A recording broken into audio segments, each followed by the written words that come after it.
All right, folks. Hope everybody enjoyed the food, the fish, the apple crisp, and went back for a second on the apple crisp, but there wasn't any left. So the next panel we have is the Ventures Implementation Panel, Ventures Strategy Highlights, and we have Carmen Fitzgibbon, and we have Heather Jefferson, and Adib.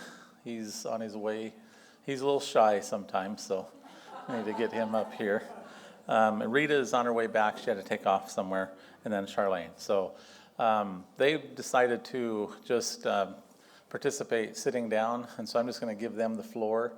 And then, well, two people decided. Okay. Can we get this mic mic'd up? It's on now? Is it on? Can you hear me? Okay. So I'm going to just hand it over to them, and they can share with us at will. So thank you.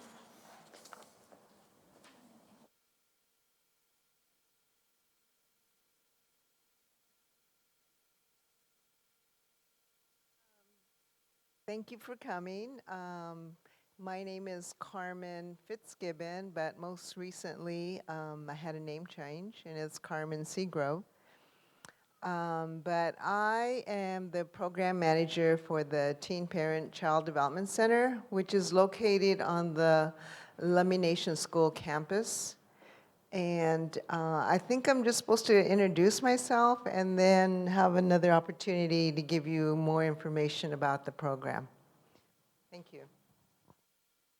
Now, see, my name is Heather Jefferson, and my parents are Roberta and James Wilson, and I am currently working with the Whatcom Community and Family Network.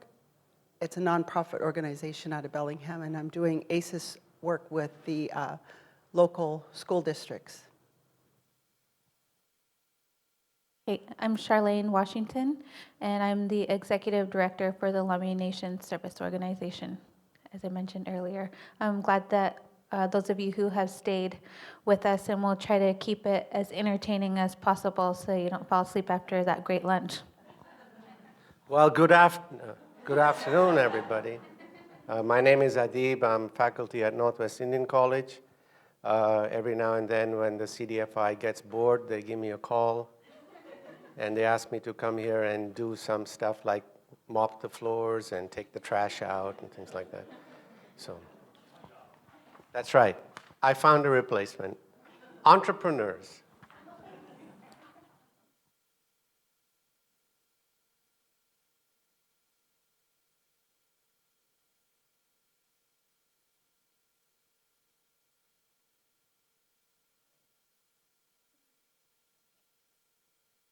So I'm going to help moderate this panel a little bit.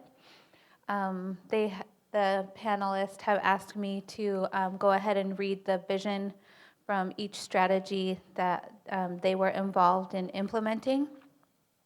So Carmen helped us with implementation of our family strategy, and the vision for families within the Lummi Venture Strategic Plan was strengthen and encourage healthy relationships through our families where we practice our heritage, know our role in our community, and live our Lummi values. Within that strategy, there was a goal around enhancing daycare, before and after school care, geared towards low-income family, and providing childcare so the opportunity to work and complete education is available to people in poverty. So Carmen, if you would mind sharing with us the work that was done around the teen daycare, that would be wonderful. The Teen Parent Child Development Center opened in 2006. We are also a licensed child care center, and we have 12 slots to provide services to teen parents. At the time, or the year before we actually opened, I think what happened that the focus changed, and it was an opportunity to bring forward that there was a big need for helping support our very, very young parents. At that time, again, before we opened, there was, I believe, 9 students attending Lummi Nation School. They were about to become parents. I first started volunteering there in the maternal health class with these young parents. Actually, it was mothers and fathers. And then about a year later, we were able to open the center due to Venture's support. Since then, we've had at least 25 Lummi community parents graduate from high school and have continued to go to either an AA or a BA or in the job force. We feel that it's really good work and that it's really helping. We support in many ways, not just by providing a safe, nurturing environment for kids, but we also offer parenting workshops once a month. We try to help parents. If we see a need, we help them by providing them with diapers, high chairs. If we see some need as far as safety, car seats, a lot of training.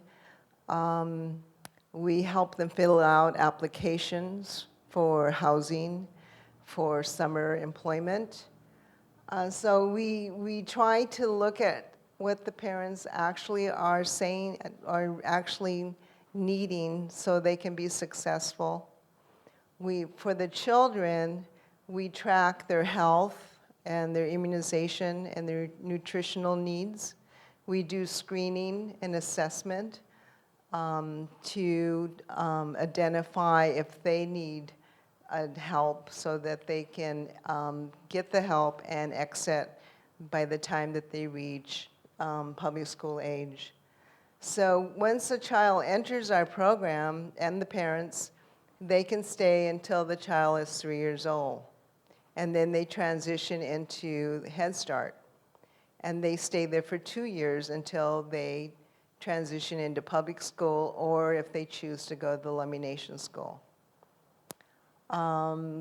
We are full. At the first year, we didn't have more than maybe 5 of our slots filled. And part of why we're full, because a lot of people think, oh my goodness, you're full, that must mean that the pregnancy rate is really skyrocketing.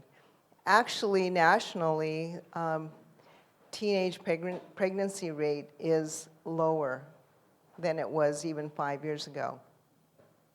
But we're full because once the child enters, we keep them till they're 3.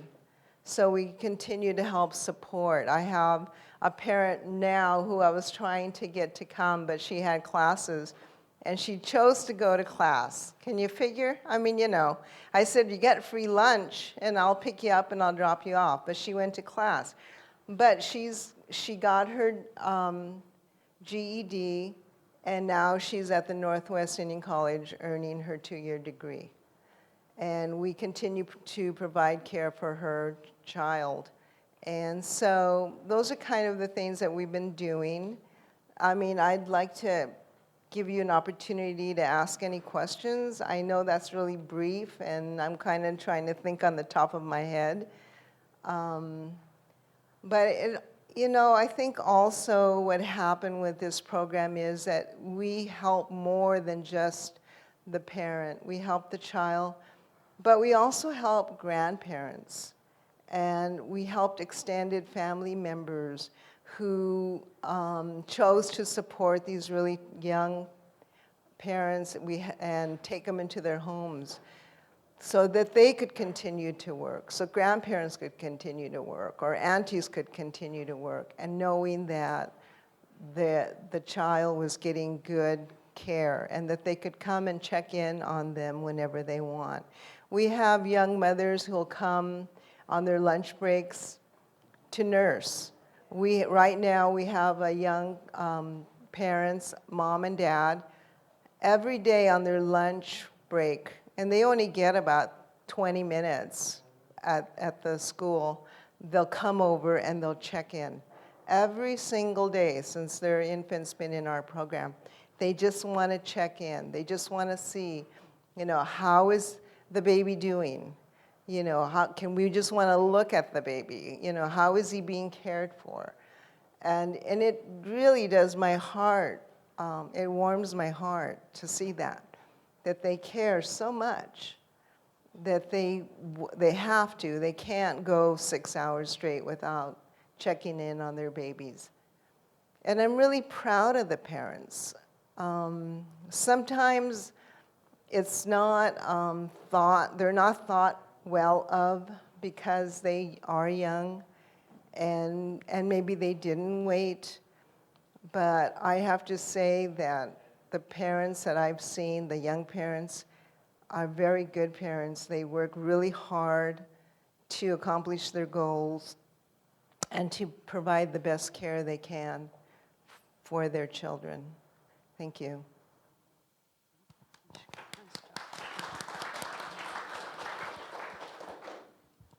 Thank you, Carmen. The next strategy that Heather helped us with was the education vision.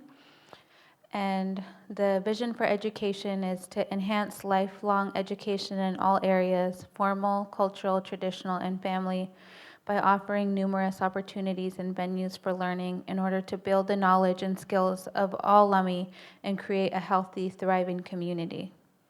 Within that, one of the things that the community discussed was the challenges around longstanding history of racism in the surrounding communities that our members go to school and work in. So a couple of objectives were around that in particular. And those objectives state that we will work with the Cultural Department and Cultural Commission to identify traditional views on other races, work with schools to identify students' attitudes towards persons of other races, and develop a curriculum that supports Lummi traditional values of love, respect, and honoring others. So Heather, could you share some of the work around developing the Promoting Unity curriculum that you helped us with? Thank you. So this was almost 11 years ago when we first began, and there was a curriculum that was developed, but there was there wasn't a lot of interest the way it is now at the state level, at the district level. And now at the state level, there's the time immemorial curriculum, and that is it's being held up in Ferndale School right now, but the work around racism and bias, those curriculums didn't really touch on it. It did bring the culture into the classroom to a certain degree, but there's so much more work that has to be done. And about 4 years ago, I got involved in what is called the ACES Public and Private Initiative, and it's a initiative that's statewide. And ACES is Adverse Childhood Experience, and it's a trauma-based curriculum. And then there's the REACH training out of Western, and so I've been trained in both of those. And we've been working with Ferndale School District this year, working with the staff. We started with the administration. We're working a 3-day conference with the school staff and training them to work with the students, but more importantly, what the training helps them to understand is that it begins with us as individuals.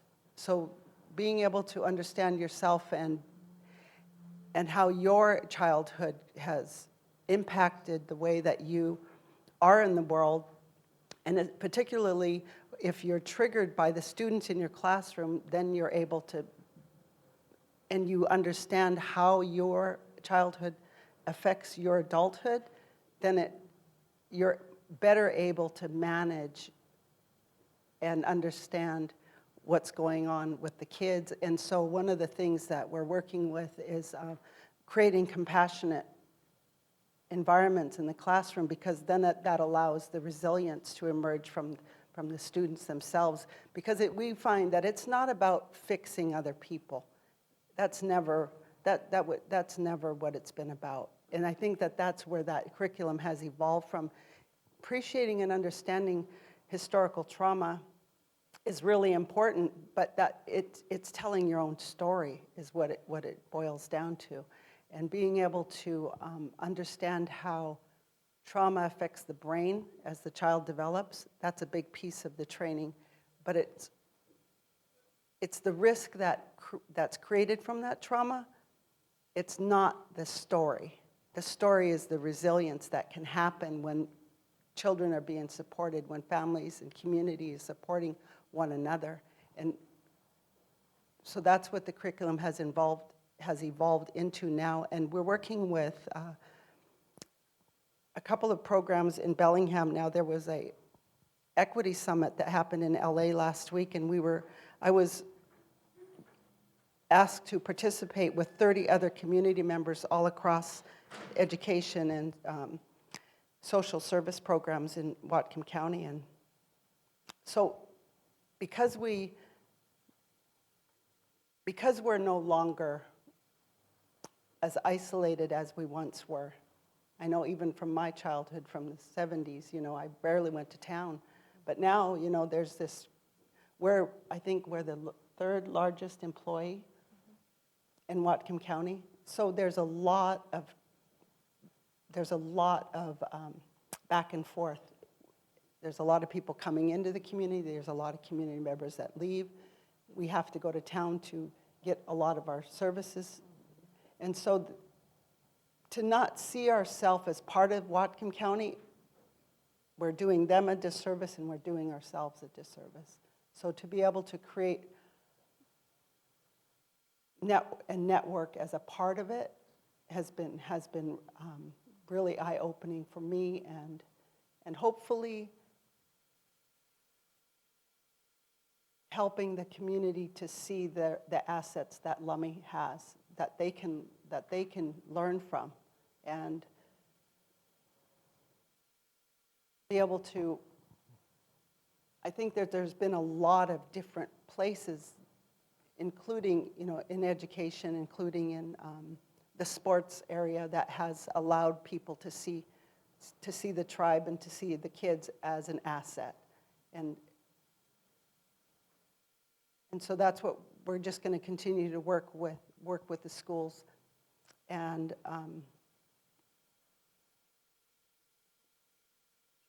there's anything I left out. And I think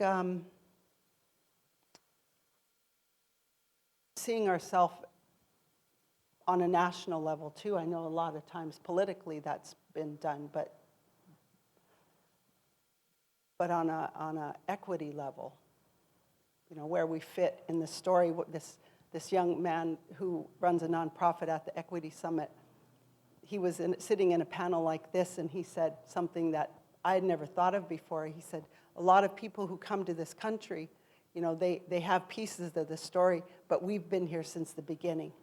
And so there's a lot of things that we still have to reflect on, because history's being made every day, and how we treat each other in that narrative is going to, we're still trying to get better at it. So to be able to see ourselves not only in the community, in the county, but in the state and then nationally is something that we all can continue to think about, and continue to think about what that means for us in the next generation. I think that's it. Thank you.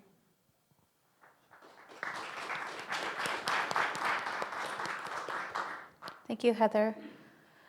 The next area that we're going to touch upon is the economic development vision.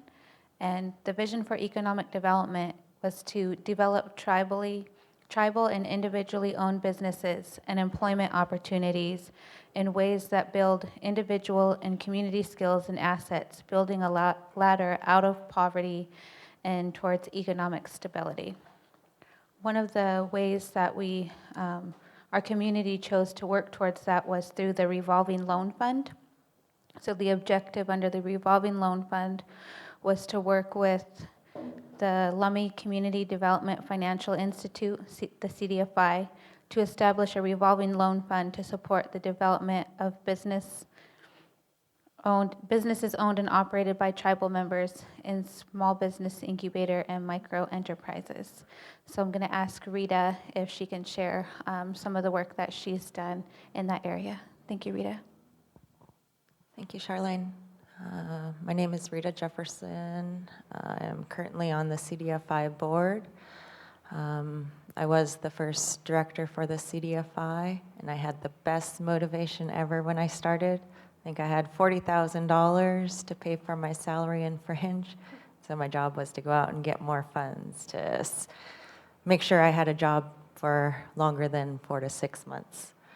But just a little bit history. Before CDFIs came along, Native Americans had a very low rate of getting access to financial capital to start their businesses. And so CDFI created an opportunity to make it easier for Native Americans to get access to the financing. And how we started was that Lummi Development Authority, which Rex worked for, and Evan Morse from Economic Development, they submitted a technical assistance grant to Department of Treasury, and that was dissolved, and then Ventures was going, and then we got the certification for the CDFI as a certified community development financial institution in 2008. And Ventures, through the Ventures program, we got $250,000 every 2 years to go into a revolving loan fund. So over 10 years, I think that was $1.25 million. And that served as leverage and seed to get our revolving loan fund. So before I came on board, the revolving loan fund was housed with the Ventures program and staff, and it was 86% delinquent. Just going through the list, there was no policy, procedures, guidelines for how the loans were made. So I had to create policies and procedures to get the delinquency down. By the time I left after, is it 2 years? We got it down to 32%. And then after that, today I think we're under 8% delinquent. And so a lot of it has been lessons learned. You have to let the entrepreneur invest in themselves by helping them develop their business plan, their financial performance, because if they don't do that planning up front, a lot of their businesses fail. And tying back to Ventures, our anchors and assets are the fishermen and artists, and that's probably our highest risk areas. And so we had to work on creating a portfolio where we included other businesses that help balance out the risk levels. I think we have deployed around 600,000 or 800,000. And so that's a pretty amazing accomplishment, and I think there's quite a few of our entrepreneurs sitting out here. It's a very good resource. I think we're in the transition. I guess I'll back up a little bit. So Ventures, to me, always represented change agents. They're kind of the restarting the fire of projects, like with the teen parent. Ventures got it going, and then they found the anchor to place it under education and let it thrive and grow on its own. Same thing with the, what was your curriculum? Racism. And then that evolved into education. Same thing with the revolving loan fund. The anchor became the CDFI.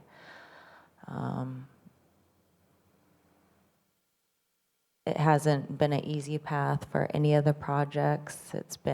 We've tried things in the past and things may have failed, but we came out and tried to create better practices for how we can learn from the mistakes in the past and uh, make a prosperous future.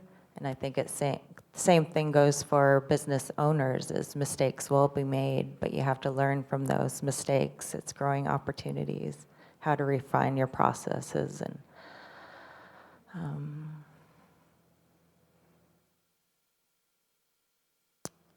small business is very vital to growing our economy and tribal communities. A lot of our dollars exit directly out into the mainstream communities, and it's our job to help get those funds recycled in at least 3 to 4 times before they exit out. So that's where small businesses come into place.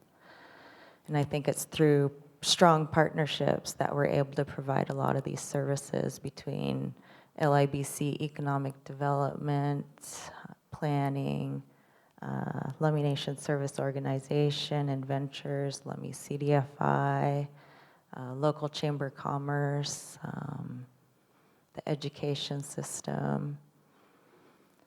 Am I forgetting anything, Laura? Oh, Northwest Indian College Financial Literacy. We had a small business resource group last year, but I think we're going to look at rekindling those efforts.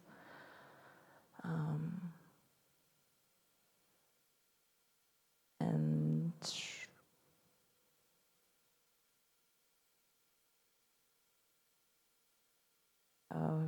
was that 1 or 2 years ago, we worked together to create a VITA site housed at Northwest Indian College, where we provide free income tax preparation.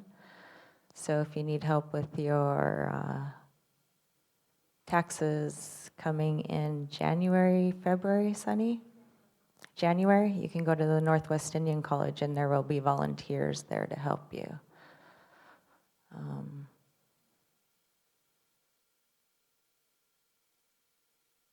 I think we are looking at branching CDFI. We have the revolving loan fund. We have development services for business coaching, financial planning.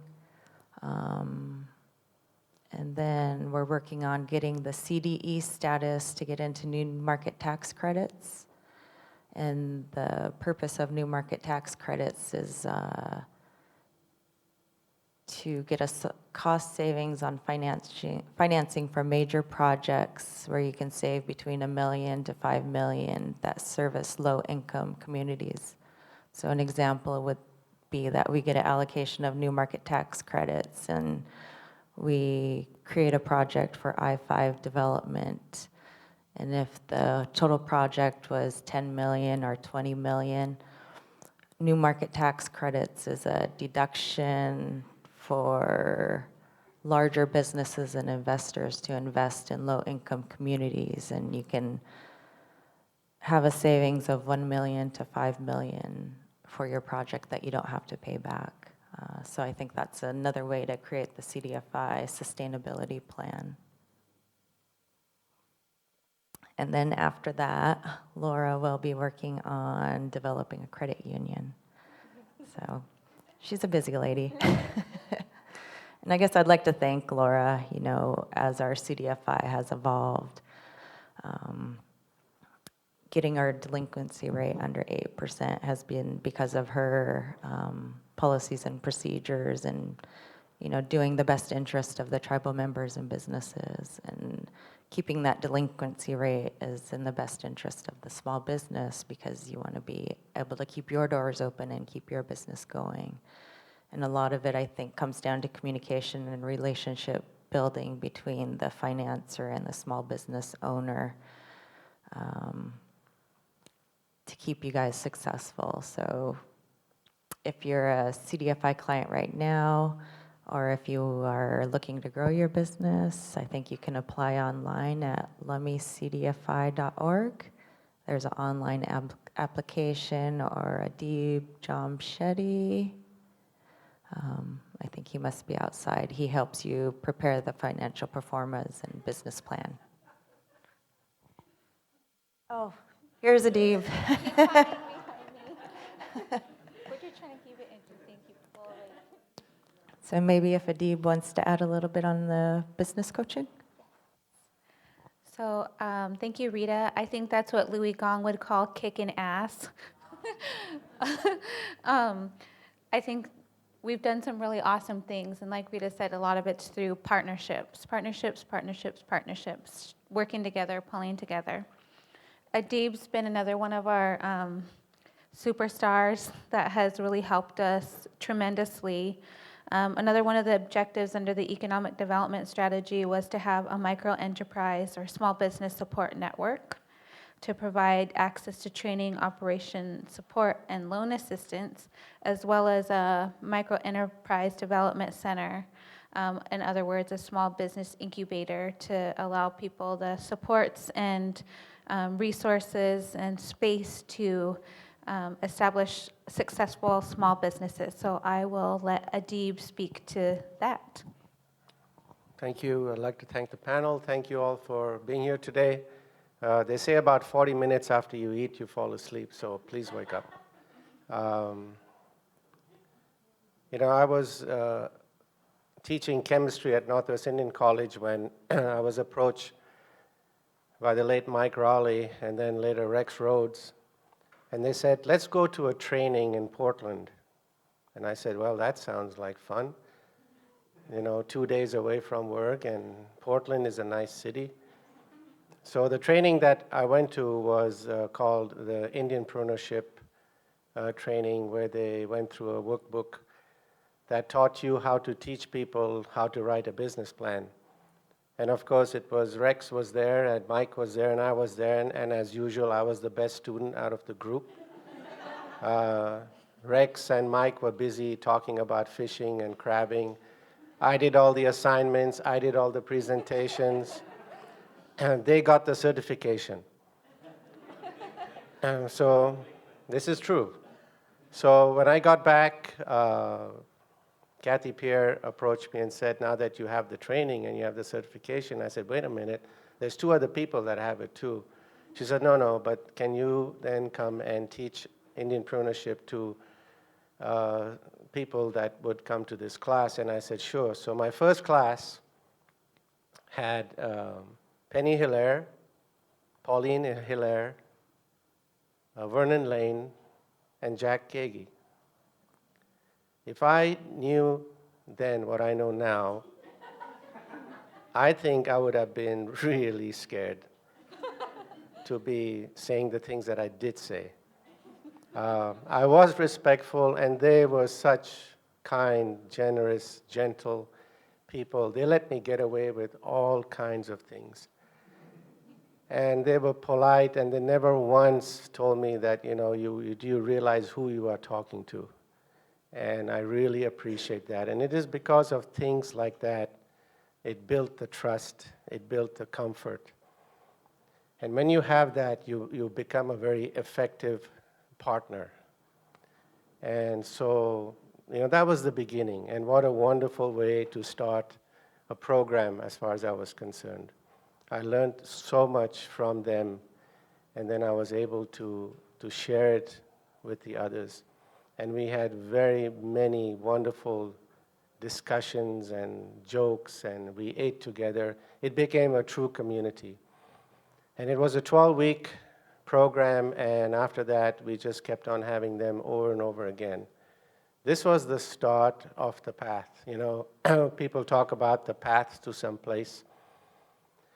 It reminds me of when I was growing up. We used to run away from home, not for long periods, but we used to try and go to the beach. I was born in a coastal town, and the beaches were really all private beaches because we had just gone through decolonization, and it was owned by people, and they had put up gates.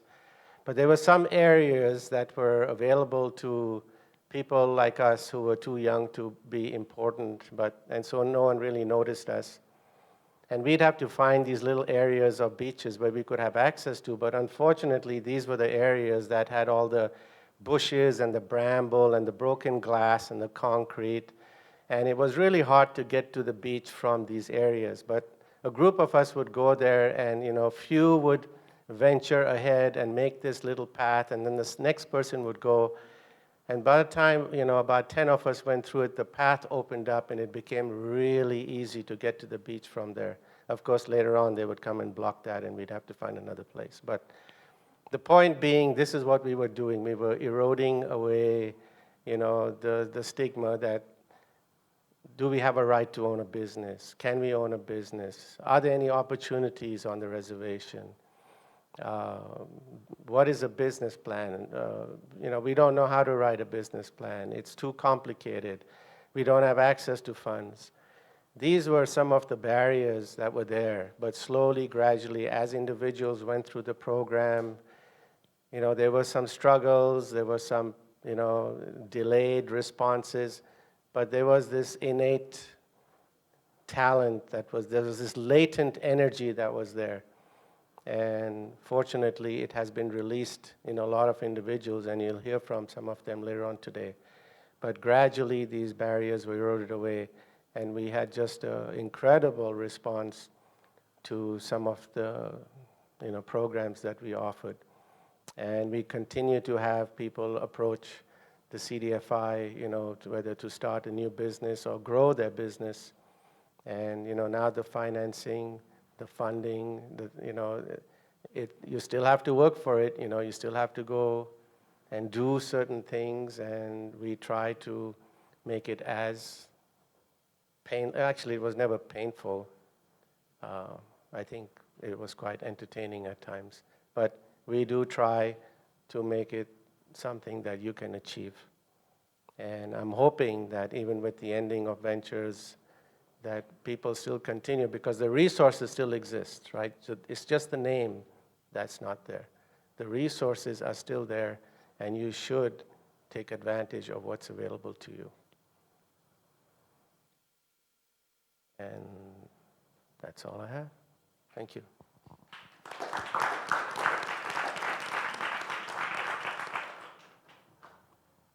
So I think that's about all we have for our panel. Again, I want to thank all of you for staying and for not falling asleep on us while we're sharing this information with you. And just kind of want to reiterate that we've had a lot of really dedicated people dedicated to this process. And I'm going to recognize Shasta's artwork is on the front of this book. This is our strategic plan, and we've called this like our Bible. We try to stay true to everything that the community wanted to have placed into this book. And we used to always check in with the foundation and, are we doing a good job? And Tony Gino would say, what matters to me, are you doing what you said you would do? And so that's what we tried to do. We tried to stay true to it and do what our community had asked us to do. And so just want to thank everybody on the panel for sharing of yourselves, sharing your gifts with our community, and staying true and dedicated to the path and to the journey. And I know each and every one of you that have been involved will continue this on your life's work and sharing the gifts that you had to share with our community. And I also want to recognize Nancy Jordan. She always tries to stay in the background when we're doing these kind of things, but she's really been at the forefront helping us to stay on our path and to achieve some of the things that we've been trying to get done, and helping forge some of the partnerships. And she's become a really important part of our community and a really great friend to the Lummi Nation. So I want to thank Nancy. Are there any questions? I'm overstepping my bounds and asking if there's any questions. So, okay, I'm a renegade sometimes. And I'm not sure if those were policies that Laura has imposed, or just her tenacity that's helped that decline rate go down. While we're getting ready for the other panel, let's see, I guess